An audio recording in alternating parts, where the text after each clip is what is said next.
told the students, make the truck more like a home. That's literally all we told them. We were looking for the design cues that we would want to follow that had something to do with International and that really would resonate with today's truck driver.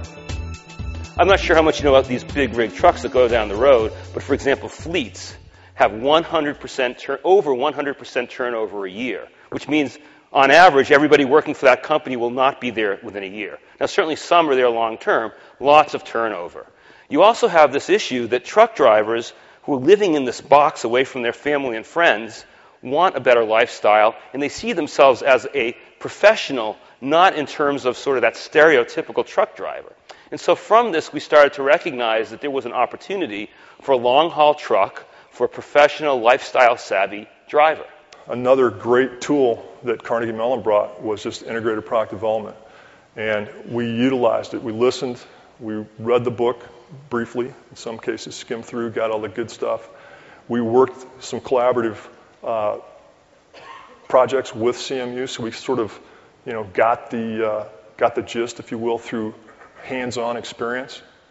And we started talking to customers.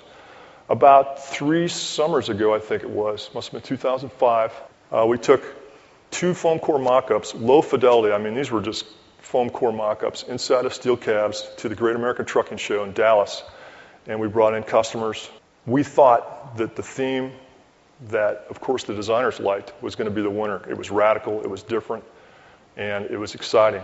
And everybody sort of validated that when they got inside the truck. They said, wow, this is phenomenal. This is like nothing I've ever seen before. But after about 20 minutes in that, and then another 20 minutes in the other theme, which they got into and sort of looked at and said, oh, that's very interesting. And then they started asking questions. They started interacting with it. And that's basically the one we picked.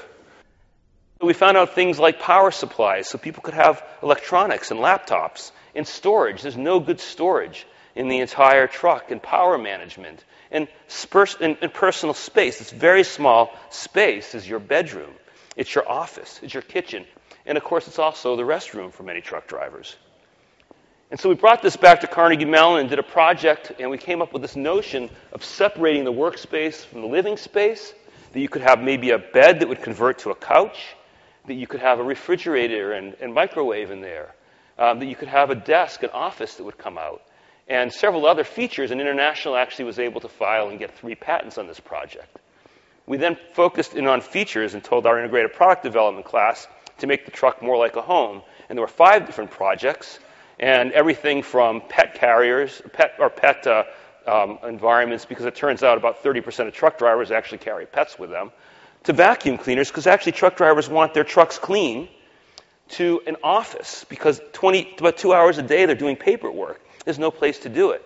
And the idea there was to take up the passenger seat and fold it down and because there's no passenger usually, and there was an office sitting in the back. And once again, this idea of a kitchen came through. And again, there were 5 patents submitted on this. And then from this, we then said, okay, the stuff that was done at International, stuff we did at Carnegie Mellon, working with the design group at International and the engineering group, we went out to do some really formal research, both qualitative and quantitative. And based on all of that, brought it together to conceptualize what the interior of a truck could be. And what you see here is the idea of a Murphy-style bed. We have a couch, and then the bed can fold down. We got rid of the second bunk. Every truck has a second bunk. Very few drivers ever use it. What they do is they throw all their junk up there because there's no storage. So get rid of the second bunk and put some airline cabinets in there and other storage. To have a kitchenette in there so you can make sandwiches. To separate the work from the living area by changing the flooring. We've always kind of been known as the bread and butter, brown shoes kind of truck. You want something that's bulletproof and inexpensive, buy an International. You want something sexy and cool, buy a Peterbilt or a Freightliner. But now we got them on both fronts. All the little control drawings for every little piece of thread inside the interior has to be specified by us. We've got 2 different interiors in this vehicle. A customized kind of suite interior down at the bottom. It's got the Murphy bed and the couch, and then we've just borrowed the ProStar interior from the top and gone from there. Instrument clusters, instrument panels, wood grain, switch bezels, you name it. And here it is. the fruit of our labor.